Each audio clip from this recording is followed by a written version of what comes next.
to mentally prepare yourself for a relationship. I'm just gonna chime in with my little 2 cents because y'all can't tell me y'all not out here looking for relationship advice. You are.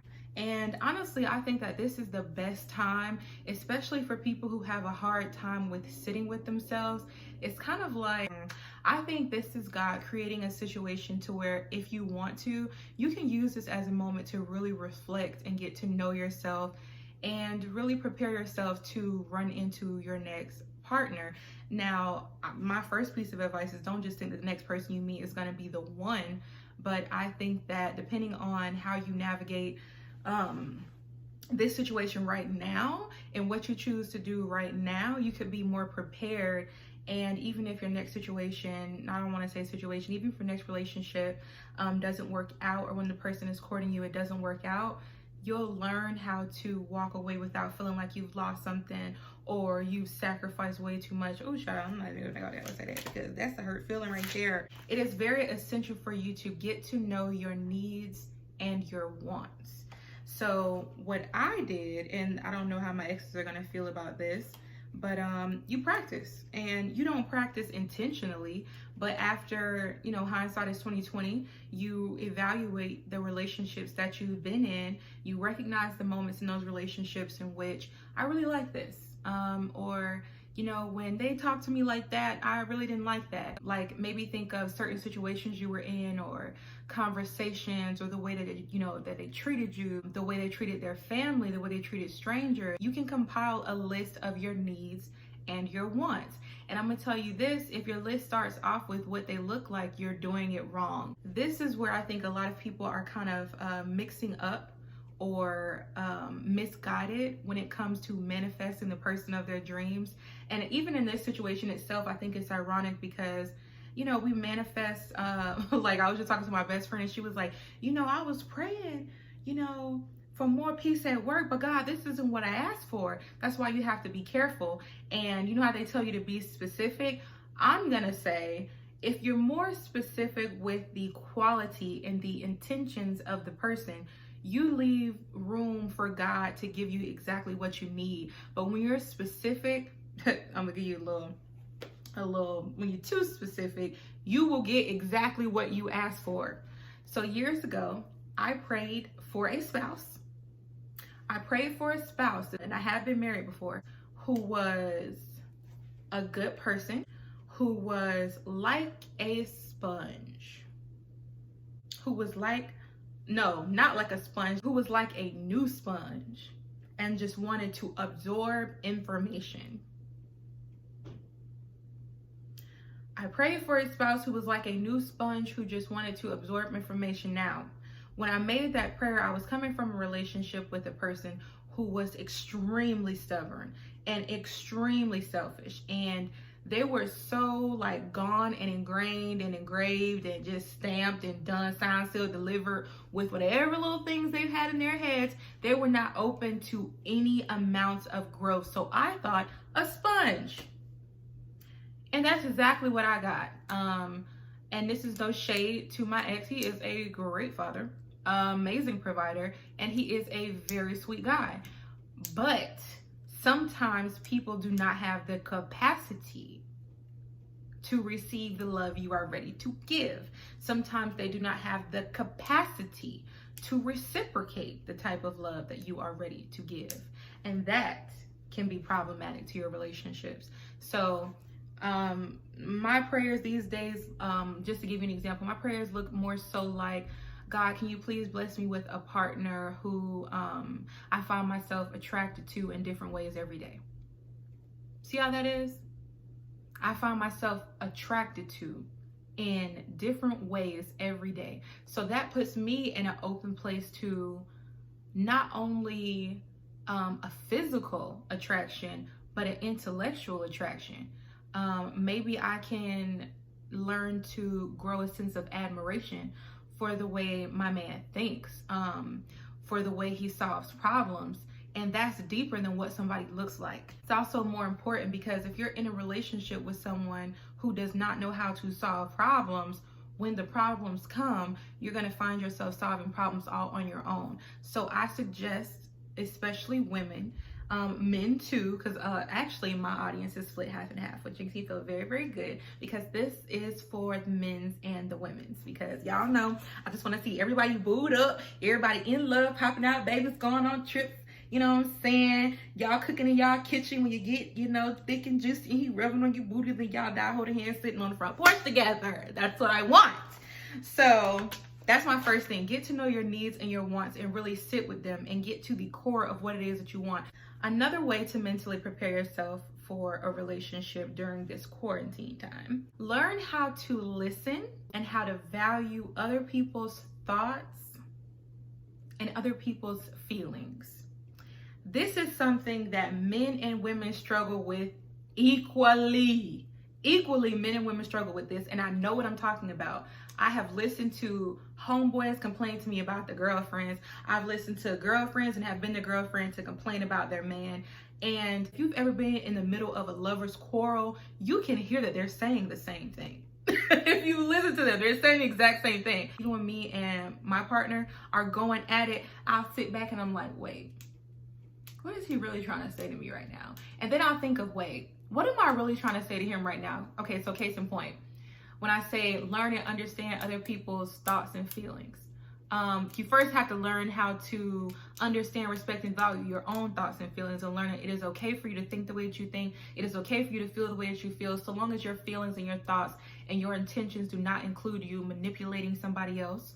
Do not include you lying to someone else and hurting somebody else intentionally. You will get nowhere like that. I mean, you'll get somewhere, but it won't be anywhere you want to stay for long, okay?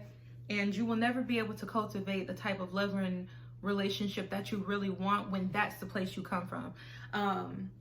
So I'll say this.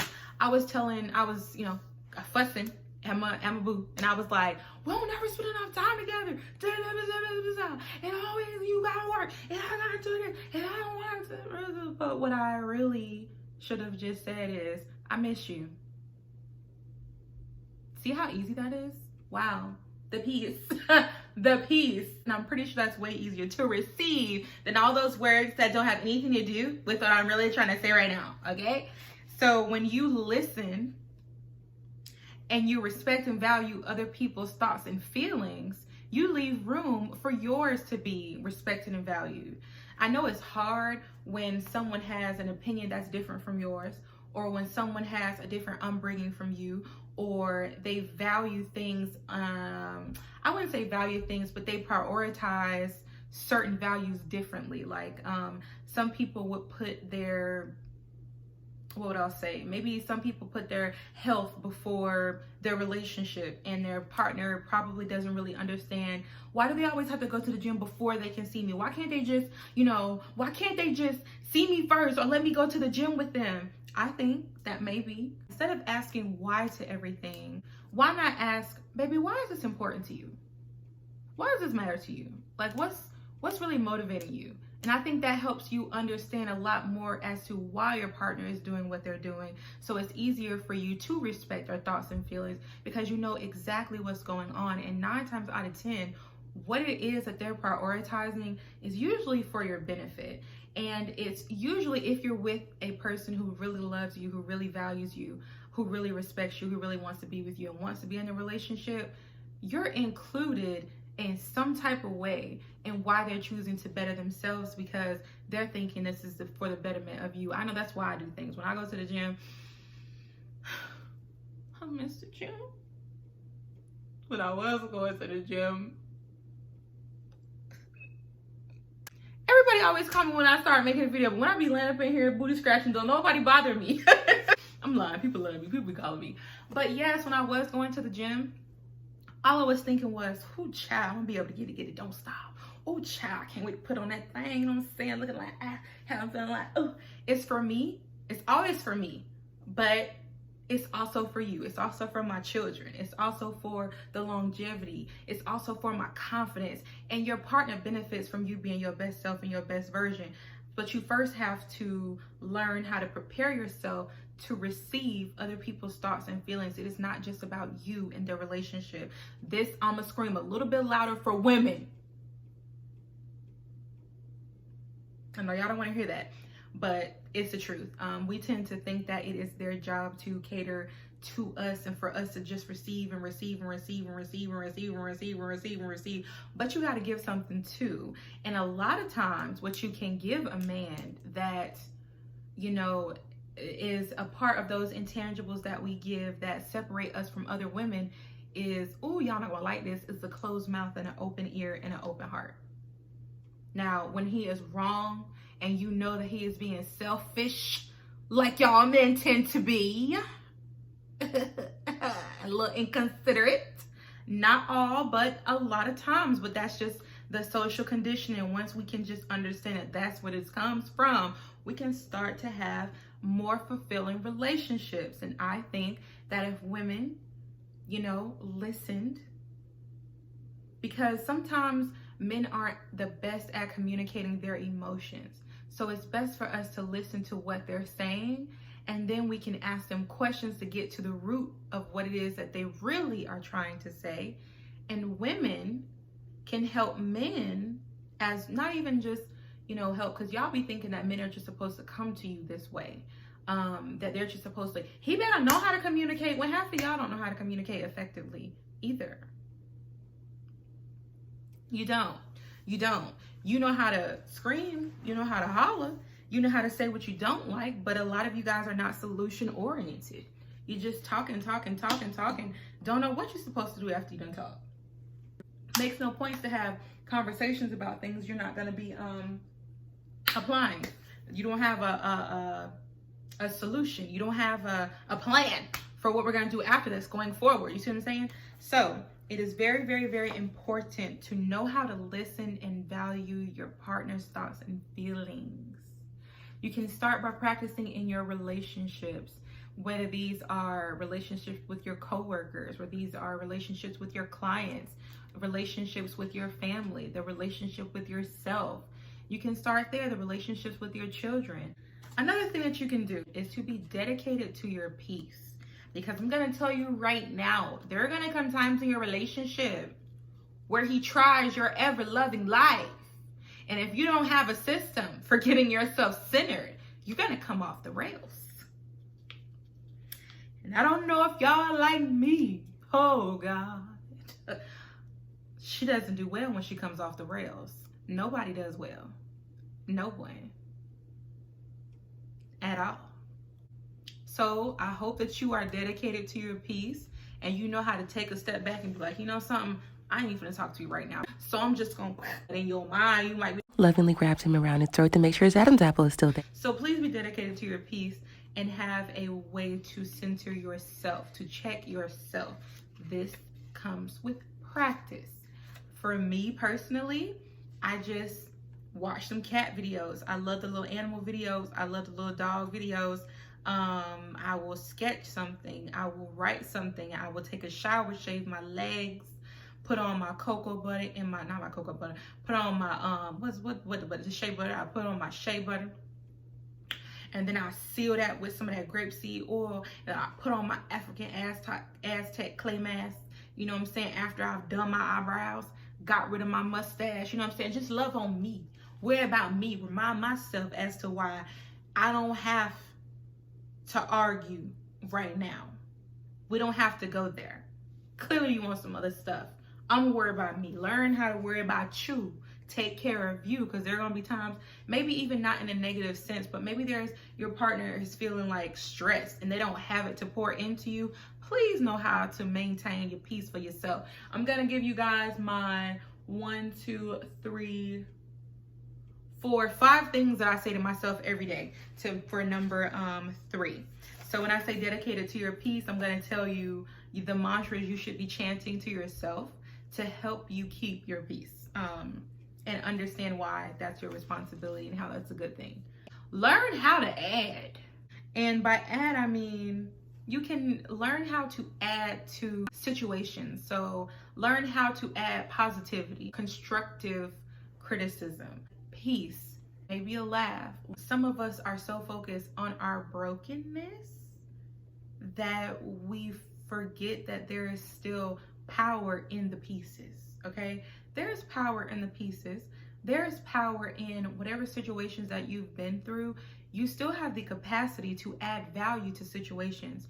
You have to see yourself as a whole person who is worthy of giving, who can come from a place of giving no matter what you've been through. And when you sit with that and you appreciate the things that you've been through, it'll help you learn how to add value in your relationships. And this is also something else that will help you learn when a situation that you're in is not adding value to you. This will help you see clearly, like when you guys are having those times where you're not seeing eye to eye, you can recall, you know, he added value here. He reassured me here. He showed up here. He is consistent in this. He doesn't give up here.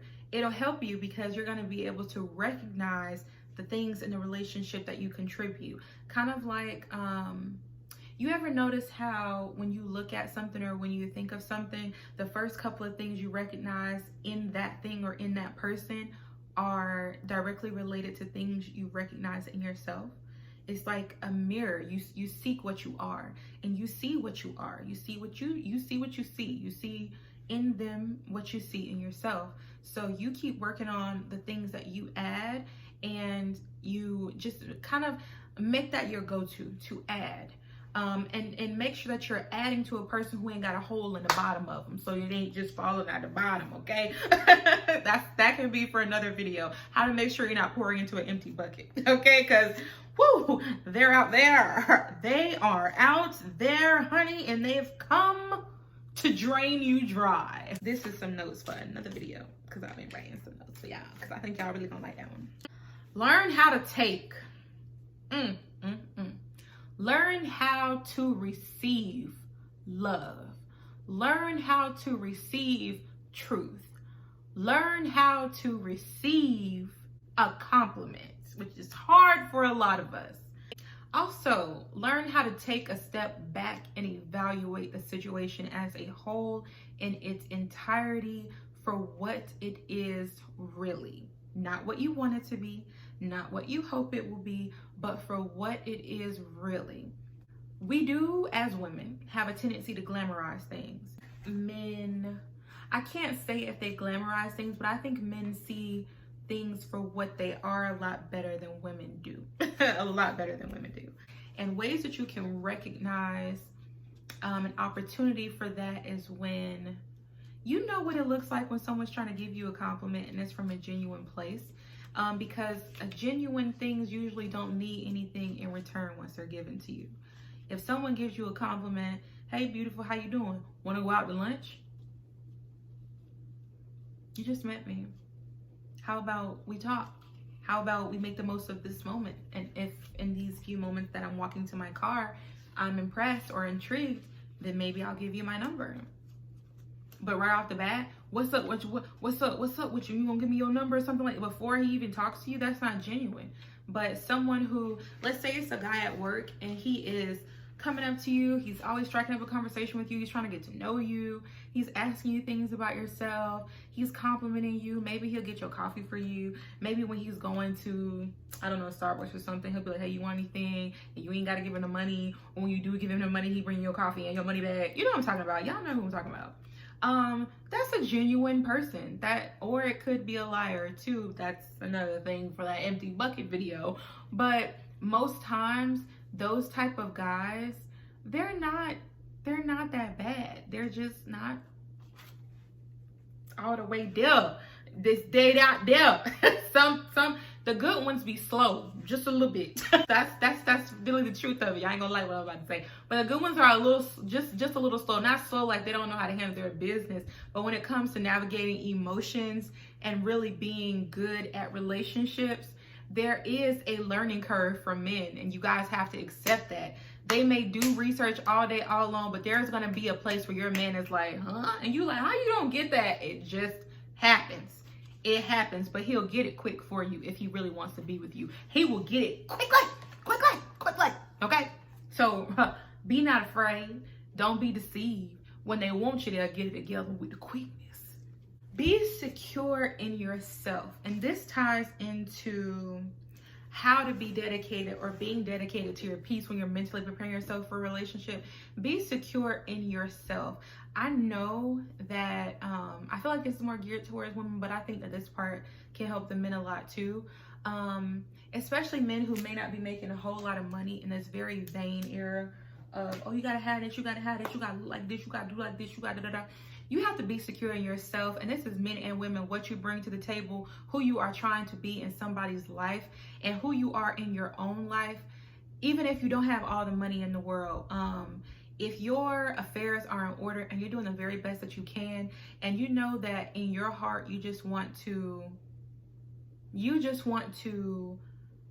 be with somebody, and you want to, because there's nothing wrong with wanting to be in a relationship. There's nothing wrong with wanting to be in a relationship. There's nothing wrong with wanting a healthy, loving relationship. There's nothing wrong with wanting to be with someone and having a whole bunch of babies and traveling around the world. There's nothing wrong with that at all. There's nothing wrong with being in a relationship and neither one of you guys want kids. You just want each other. There's nothing wrong with that at all. I'm an advocate for your happiness, whatever that means, as long as it's not hurting anybody, including yourself.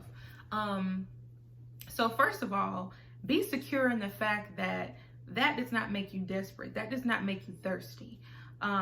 Second of all, honey girl,